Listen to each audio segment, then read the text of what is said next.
నమస్తే. Welcome to పొలిటెన్ media. భక్తి భాస్కర ప్రేక్షకులందరికీ ముందుగా నమస్తే అండి.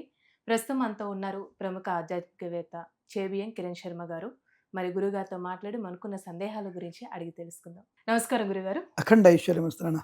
గురుగారు మనకి ఈ నెలాఖరికి ఏకాదశి రాబోతుందండి. అంటే ముక్కోటి ఏకాదశి గూడా అంటూ ఉంటారు. అయితే 29 లేకపోతే మనకి 30 వస్తుందా? అసలు ఏకాదశి తిథి ఎప్పుడండి? ఒకటి ఇక్కడ కన్‌ఫ్యూజ్ ఏంటంటే, మీలా కాదు చాలామంది బ్రాహ్మలు కూడా మొన్న ఒకరోజు దాదాపు నాకు తెలిసి డిసెంబర్ 7వ తేదీ హ్మ్. పునర్వసు నక్షత్రం గురించి నాకు ఎన్ని ఫోన్లంటే బ్రాహ్మలే పాపం. డెలివరీ అయింది అమ్మాయి. పొద్దున 9:35కి డెలివరీ అయింది.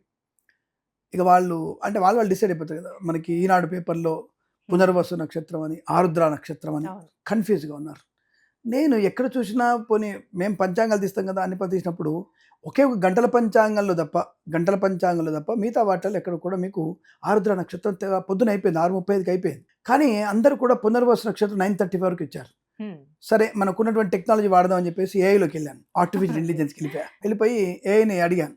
So what is the sunrise and what is the today the Indian Hindu నక్షత్రం అని చెప్పి కొడితే డైరెక్ట్‌గా స్ట్రెయిట్ అవే పునర్వసు నక్షత్రం ఇచ్చేసింది. హ్మ్. తెలుగులో ఆరుద్ర. సరే ఇది తప్పు చెప్తే ఒకసారి ఏఐని కూడా నమ్మొద్దని చెప్పేసి చాట్‌జీపీటీలోకి వెళ్ళా. హ్మ్.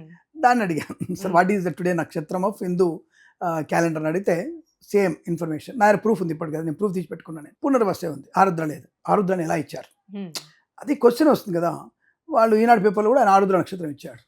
కొంతమంది ఇక తిరుమల పంచాంగం అని, నేను కాకినాడ పంచాంగం అని, నేను ఈనాడ పంచాంగం అని, నేను వరంగల్ పంచాంగం, నేను ఓరుగల్ అని ఇంకా డిఫరెంట్‌గా వచ్చేసారు అందరూ కూడా. అరే నేనంటానంటే what is the perfect information? అంటే మీరు you just gather your information. మనకి సన్‌రైజ్, సన్‌సెట్ కనబడుతుందిగా. అంటే సన్‌రైజ్ అంటే సూర్యుడు ఉదయించగా తెలుస్తుంది మీకు సూర్యోదయం అయింది.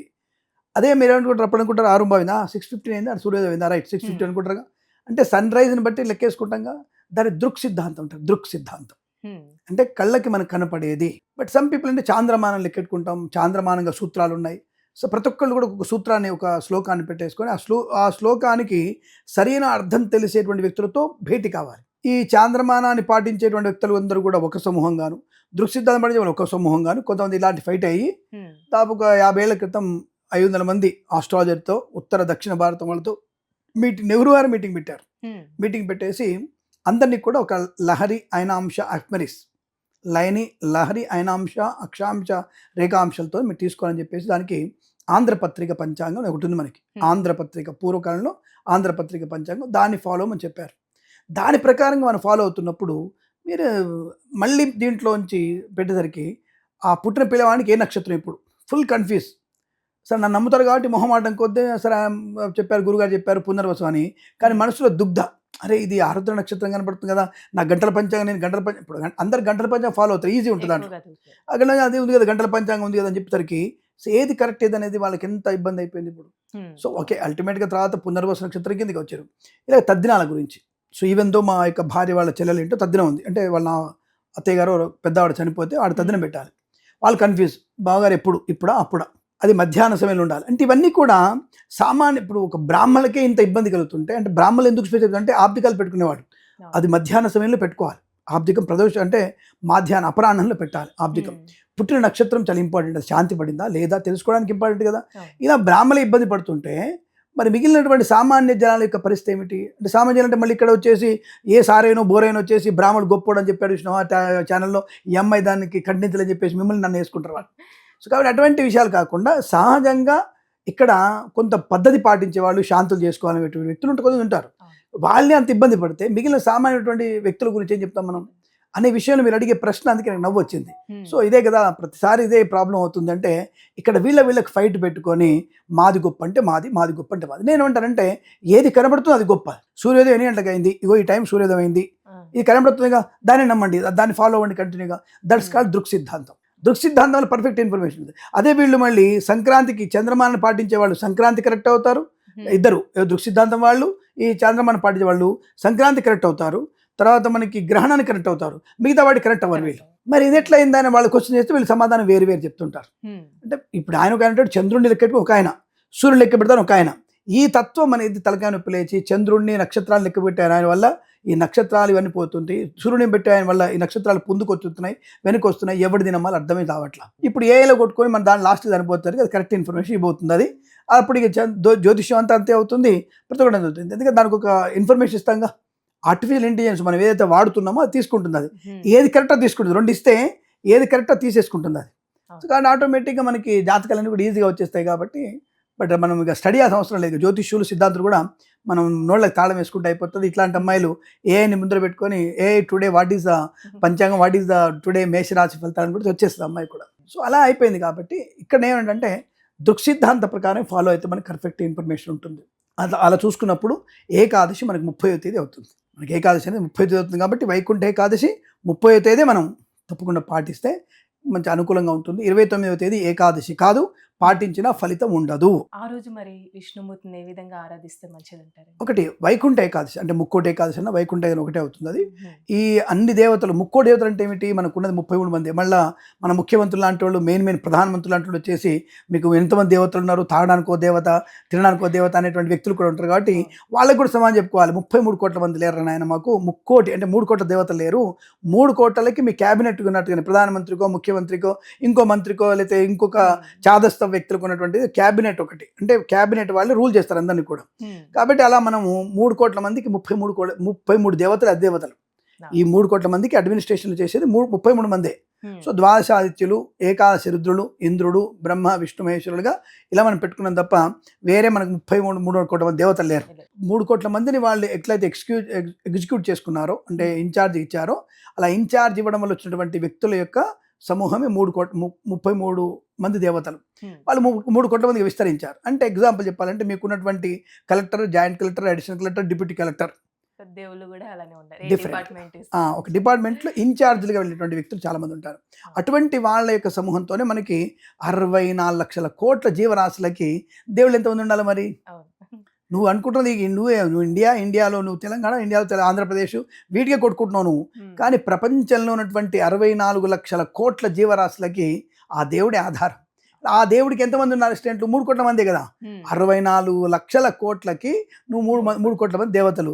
నీకు ఆఫ్టర్ ఆల్ తిప్పి కొడితే 4 కోట్ల మంది ఇక్కడ, 6 కోట్ల మంది అక్కడ ఉన్నదానికే గోక్కలేక మీకు ఇబ్బంది పడుతుంటారు. కాబట్టి దేవతలు అక్కడ ముక్కోటి దేవతలు అంటే 33 మంది దేవతలందరూ కలిసి ఈ యొక్క విష్ణుమూర్తిని ఆరాధన చేస్తుంటారు.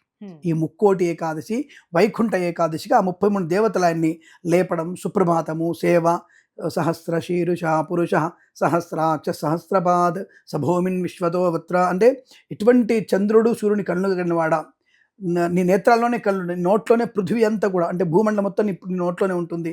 అటువంటి ఓ మహాశయ, ఒక పరమాత్మ నీ యొక్క దివ్యమైన దృష్టి కోసం, నీ యొక్క అనుగ్రహం కోసం వేచి ఉన్నామని చెప్పేసి ఆ 33 మంది దేవతలు 3 కోట్ల మందిగా వాళ్ళు వెళ్తుంటారు. ఆయన ఉత్తరముఖ ద్వారం దర్శనం చేసుకుంటారు. ఆయన ఇలా పడుకొని ఉంటాడు. అంటే తూర్పు తల పెట్టేసి ఆయన దక్షిణ పడవరి కాళ్ళు పెట్టేసి ఉత్తరం వైపు తిరిగి పడుకుంటాడు. లేవగానైనా ఎటు చూస్తాడు? ఉత్తరం వైపు చూస్తాడు. కాబట్టి మనకి ఉత్తరముఖ ద్వార దర్శనం ఉంటుంది. అంటే ఉత్తరంలోంచి వెళ్తే ఆయన దివ్యమంగళ దృష్టి మన మీద పడుతుంది. కాబట్టి అక్కడ ఆయన దర్శనం మొట్టమొదటి దర్శనం, తొలి దర్శనం అంటారు దాన్ని. తొలి దర్శనం చేసుకుంటే ఎన్నో రకమైనటువంటి అనుగ్రహం పొందుకుంటాం. ఆయన లేచినటువంటి రోజు అది. అంటే లేచి ఫ్రెష్ అయిపోయి మన వైపు చూస్తాడు అనమాట. అదే అటువంటి శక్తి ఉన్నటువంటి స్వామిని చూసుకునే భాగ్యం అని చెప్పేసి ఉత్తరముఖ ద్వార దర్శనంగా వైకుంఠ ఏకాదశి ఆ స్వామిని చూసి షోడశోపచారం అంటారు. అంటే 16 రకాల పూజలు ఉంటాయి మనకి. అభిషేకము, ఆవాహనం, కూర్చోబెట్టడం, స్వామివారిని అభిషేకం చేయడం, తర్వాత స్వామివారికి అర్ఘ్యము, పాద్యము, స్నానము, వస్త్రము, గంధాక్షతలు, స్వామివారికి అలంకరణ, వస్త్రము, తర్వాత పుష్పమాలలు, అష్టోత్తరము, ధూపము, దీపము, నైవేద్యము, మంగళహారతి, ప్రదక్షిణము, మంత్రపుష్పము, స్వామివారికి సాష్టాంగ నమస్కారం చేసి ఆయన మళ్ళీ యథాస్థానం ప్రవేశించడం.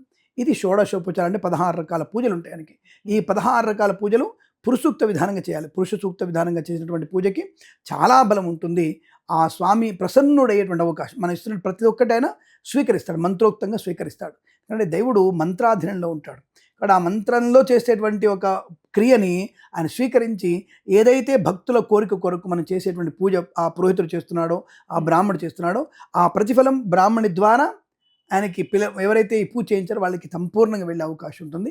అది విష్ణుమూర్తి యొక్క మరి ఎప్పుడు చేయాలంటే ఈ అభిషేకాలు ఇవన్నీ కూడా ప్రాతకాలంలోనే. విశేషంగా ఈరోజు మనకి అలాగూ మార్గశిర మాసం ధనుర్మాసంగా ఉంది కాబట్టి ఈ ధనుర్మాసాలు తప్పకుండా ఆ స్వామి వారికి మనం తులసి దళాలతో పూజ చేయాలి. దవనము, మరువము, తులసి దళాలు ఇవి ఎక్కువగా ఉపయోగించాలి. ఇవి ఆయనకు ఉపయోగించి గోదాదేవి యొక్క ప్రీతి కొరకు అమ్మవారు చేసినటువంటిగా మనం పూజతో ఆ స్వామివారిని పూజ ఈ ధనుర్మాసాలు అలా పూజ చేసి ఆయన దివ్య మంగళ దర్శనాన్ని చేసుకునే ప్రయత్నం చేయాలి. అంటే ఆ రోజు ప్రత్యేకంగా వైకుంఠ ద్వారం నుంచి వెళ్తే ఉత్తర ద్వారం అంటే ఉత్తర దాని పేరు ఉత్తర ద్వారం. నిజంగా ఆ రోజు వెళ్ళాలంటారా? వెళితే మనకి ఎలాంటి విధిగా జరుగుతుందంటారు? అంటే నీ హృదయంలో భగవంతుడు లేడా? ఉన్నారు. అంటే మన హృదయంలోంచి కూడా ఉత్తర ద్వార దర్శనం చేసుకోవచ్చు. వీలైతే క్షేత్రానికి వెళ్ళాలి. వీలు కానప్పుడు చంటి పిల్లలతో వృద్ధులతో వెళ్ళి ఇబ్బంది తీవ్రంగా ఉంటుంది. ఇప్పుడు అంటువ్యాధులు ఉంటాయి, ఒక్కొక్కసారి ఇబ్బంది ఉంటుంది. కాబట్టి నీ ఇంట్లో ఉత్తర ముఖ ద్వారం ఒక ద్వారం ఉంటే పెట్టేసుకొని శుభ్రంగా ఒక దేవుని అక్కడ విగ్రహాన్ని పెట్టేసి నీ డోర్లో నుంచి రోజు దర్శనం చేసుకో. నా సింహద్వారం ఉంది, ఇప్పుడు మీరు కూర్చున్న ఉత్తర సింహద్వారం ఉంది, ఇక్కడ దేవుడిని పెట్టుకొని ఒక మంచి విగ్రహం పెట్టుకొని స్వామివారిని పూజ చేసుకొని శుభ్రంగా పూజ చేసి అక్కడ డోర్ తీసి అక్కడ ఉత్తర దర్శనమేగా. అంటే భగవంతుడు చూసేది అక్కడే ఉండడం లేదు, అక్కడ ఒక వైబ్రేషన్స్ ఉంటాయి. ప్రతి దేవాలయంలో వైబ్రేషన్స్ ఉంటాయి. ఎందుకు? నిరంతరం 10 మంది చేసేటువంటి ప్రదక్షిణ, 10 మంది చేసే నామోచ్చారణ, ప్రతిరోజు చేసేటువంటి స్వామివారికి షోడశోపచార పూజలు, అలాగే స్వామివారు చేసేటువంటి మంత్రోక్తంగా చేసే పూజలు అవన్నీ కూడా ఒక శక్తిని కలిగి ఉంటాయి. అక్కడ వెళ్ళి చేసుకోవడం వల్ల మనకు వచ్చేటువంటి లాభం వేరు. కానీ ఇంత రద్దీలో వెళ్ళి చేసుకోవాల్సిన అవసరం లేదు. ఇంకా రెండవది, మధ్య ఇంకా వ్యాపారాత్మక ధోరణి పెరిగిపోయి మనకి 29వ తారీఖు, 30వ తారీఖు, 31, 1, 2, 3, 4, 5 అంటే ఈ వైకుంఠ ఏకాదశి ఒకరోజే ఉంటుంది, 24 గంటలే ఉంటుంది. ఆ 24 గంటలు కాస్త 24 రోజులకు తీసుకెళ్ళిపోయారు దీన్ని. మరి దాన్ని ఎందుకు అంత వ్యాపారాత్మకం చేస్తే నాకు అర్థం కాలేదు. కానీ అంత 10 రోజులు అనేది ఏకాదశి వైకుంఠ ద్వార దర్శనం ఉండదు. అలా చేసుకోవడంలో ప్రయోజనం లేదు. ఇప్పుడు మీరు ఆలోచించుకోండి. ఆ టికెట్ వచ్చాయండి, మాకు 31 టికెట్ వచ్చిందండి, 2వ తారీఖు టికెట్ వచ్చిందండి, మరి త్రయోదశి రోజు వెళ్ళి వైకుంఠ ఏకాదశి దర్శనం దండం పెట్టుకోవడం ఎందుకురా? ఎవరు చెప్పారు మీకు అట్లా? అంటే ఇదంతా కూడా వ్యాపారాత్మక ధోరణి వెళ్ళిపోవడం కొంతవరకు. కొంతమందికి సరే ఉచితంగానే ఇస్తున్నాం అని చెప్పేసి ఉచితంగా ఏదన్నా నువ్వు దాని గురించి ఒక ధర్మశాస్త్రం చెప్పబడిందిగా. ఇలా నువ్వు ఏకాదశి సరే ద్వాదశి కూడా దర్శనం చేసుకోవచ్చు. ఆయన ద్వాదశి దర్శనం ఉంది, ఏకాదశి అయిపోయిగానే ద్వాదశి పొద్దున దర్శనం చేసుకొని అప్పుడు ఎవరికైనా ద్వాదశి పారణ చేయాలంటే ఒక భోజనం పెట్టాలి. ఆ రోజు కూడా స్వామి దర్శనం ఉంది, స్వామి పూజ ఉంది. సరే ఏవో చేసావు, ఏకాదశి ద్వాదశి దర్శనం చేసావు, మంచిదే. ద్వాదశి దర్శనం కూడా మంచిదే. త్రయోదశి, చతుర్దశి, పౌర్ణమి, అమావాస్యలు ఇటు వెళ్ళిపోదాం. ఇక ఎటు వెళ్ళిపోదాం అంటే ఎంత దూరం వెళ్ళిపోదాం మనం? సరే ఇవన్నీ కూడా కరెక్ట్ అనేటువంటి విషయాలు కాదు కనుక అంటే ఇటువంటి దర్శనాలు అనేవి సహేతుకమైన ధర్మశాస్త్రం చెప్పబడలేదు. కాబట్టి మీరు 10 రోజులు దర్శనం అక్కర్లేదు, ద్వాదశి చేసుకున్నారు పర్వాలేదు, స్వామివారి దర్శనం భాగ్యమేం జరుగుతుంది. మిగతా రోజులు కనబడ్డా, మిగతా రోజులు వైకుంఠ ఏకాదశుడు అది తిరుమల స్వామివారు కానీ ఇతరత్ర మనకి గుళ్ళలో కనబడ్డా. కాబట్టి నువ్వు వైకుంఠ దర్శనం చేసుకోవాలనుకుంటే తప్పకుండా నీ ఇంట్లో తప్పనిసరిగా ఒక ఉత్తర ద్వారం నుంచి వచ్చేసి దండం పెట్టుకునే ప్రయత్నం చేయి. అయ్యో మాకు దక్షిణ ద్వారం సార్ ఎంట్రన్స్ సార్, మాది అపార్ట్మెంటు, రైట్, లోపలికి వచ్చిన తర్వాత నీ దేవుడిని ఉత్తరం వైపు పెట్టి ఉత్తరం వైపు దండం పెట్టుకో. ఇప్పుడు నీ ఒక చిన్న గూడులా పెట్టుకోయా, దేవుడి మందిరం పెట్టుకోలేదు, పీఠ మీద పెట్టి దేవుడిని వచ్చి ఉత్తరం వైపు దండం పెట్టుకోండి. నువ్వు నీ భార్య నీ పిల్లలు ఉత్తరం దండం పెట్టుకొని సాష్టాంగ నమస్కారాలు చేయండి. ఆయన అనుగ్రహం పొంది కూర్చొని అక్కడ విష్ణు అష్టోత్తరం చదువుకోండి, సరిపోతుంది కదా. అంతే తప్ప నువ్వు ద్వాదశి చేసుకుంటా, త్రయోదశి చేసుకుంటా, పంచమి చేసుకుంటా, ఇవన్నీ కూడా కరెక్ట్ కాదనేది. దానివల్ల ప్రయోజనం అయితే ఉండదు. ద్వాదశి వరకే ప్రయోజనం, అంతే తప్ప తర్వాత ఉత్తర ద్వార ప్రయోజనం లేదు. భగవంతుని దృష్టి మీకు ఉంటుంది, భగవంతు అనుగ్రహం ఉంటుంది తప్ప ఈ ఏదైతే వైకుంఠ ద్వార దర్శనం అనుకున్నావో, ఉత్తర ద్వార దర్శనం అనుకున్నావో అటువంటి ఫలితం కలిగేది అబద్ధం. లేని అబద్ధాన్ని ప్రత్యక్షంగా అబద్ధం కనబడుతుంది కదా. ఇది ఇతర మతాల వాళ్ళకి మనం ఏమి ఇన్ఫర్మేషన్ ఇస్తాం? మనం ఇదంతా తప్పుడు సమాచారం ఇస్తున్నట్టే కదా. ఎందుకు ఇలా చేస్తున్నారంటే భక్తుల తృప్తి కొరకు. ఎందుకు తృప్తి పడుతున్నావు అంటే అబద్ధానికి తృప్తి పడుతున్నావు. నువ్వు ఇలా అబద్ధంలోంచి జనాల్ని మభ్య పెడుతున్నారా? కాబట్టి మళ్ళీ ఏమంటే కాంట్రవర్సీ, కిరణ్ శర్మ ఇలా మాట్లాడాడు, అరే ఉన్న విషయం మాట్లాడితే ఉలికెందుకు ఎక్కువ మీకు? కాబట్టి మ్యాక్సిమం టు మ్యాక్సిమం 30వ తారీఖు ఏకాదశి మర్నాడు వరకు దర్శనం చేసుకోవచ్చు. మర్నాడు సాయంత్రం వరకు ఆయన దర్శనం చేసుకోండి. అది వైకుంఠ దర్శనంకే వస్తుంది. అది ఉత్తర ద్వార దర్శనంకి ఎందుకు? ఏకాదశి నక్తం ఉన్న వాళ్ళం కాబట్టి మర్నాడు స్వామిని పూజించాలి అది ఉంది. ఆ తర్వాత పూజించొద్దని కాదు, ఆ తర్వాత స్వామి దివ్యమంగళ దర్శనం మాత్రమే తప్ప ఉత్తర ద్వార దర్శనం అనే పేరు పెట్టి పిలవకండి అని చెప్తాను. చాలా చక్కగా తెలుసు గురుగారు, ధన్యవాదాలు. శుభమస్తు, అఖండ ఐశ్వర్యమస్తు. నమస్కారం.